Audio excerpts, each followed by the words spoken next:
In this video, we are going to discuss about the inverse Laplace transform. We can see that the mathematical expression of inverse Laplace transform, and we will also try to explain why we are not computing the inverse Laplace transforms in the case of signals and system analysis.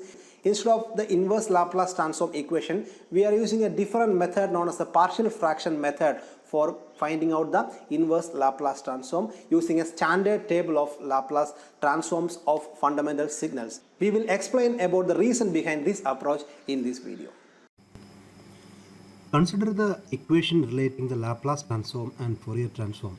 That is, x of s is equal to x of sigma plus j omega is equal to integral minus infinity to plus infinity x of t into e power minus sigma plus j omega t dt, which can be also written as integral minus infinity to plus infinity x of t into e power minus sigma t into e power minus j omega t dt. We can invert this relationship using inverse Fourier transform.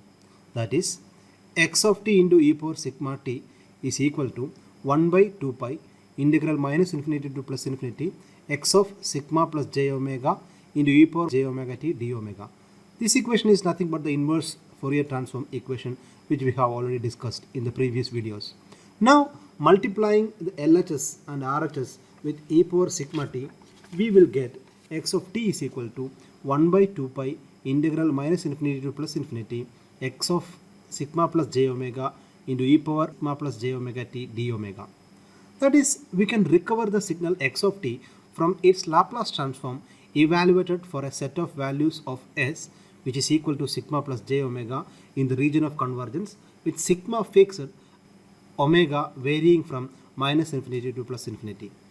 Changing the variable of integration from sigma to s and using the fact that sigma is a constant, we will get ds is equal to j d omega.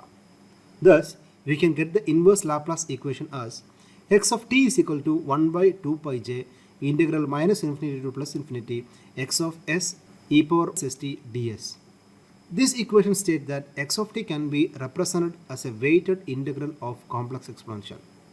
The formal evaluation of this integral for general x of s requires the use of contour integration in the complex plane, which is beyond the scope of our subject. That is commonly avoided by using standard tables called Laplace transform table. Basically, the procedure consists of expanding the rational algebraic expression into linear combination of lower order terms.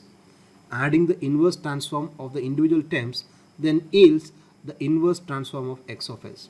All we need is to express x of s as a sum of simpler functions of the forms listed in the table. Most of the transforms of x of s of practical interest are rational functions, that is, ratios of polynomial in s. Hence, we can easily express it as simpler functions and use the Laplace transform table to convert it back to the original signal.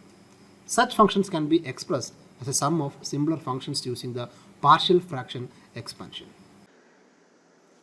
I hope you got a clear idea about inverse Laplace transform, why we are not directly using the inverse Laplace transform equations to find out the inverse Laplace transform, and why we are using the partial fraction method and standard table of Laplace transform.